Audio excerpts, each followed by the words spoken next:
njia ya wakosaji, hakukati mezani pa wenye mizaha.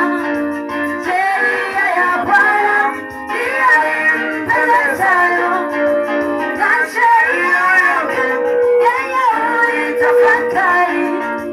Heri yule mtu sio kwa maana wasio haki, wala hasimami katika njia ya wakosaji, wala hakuketi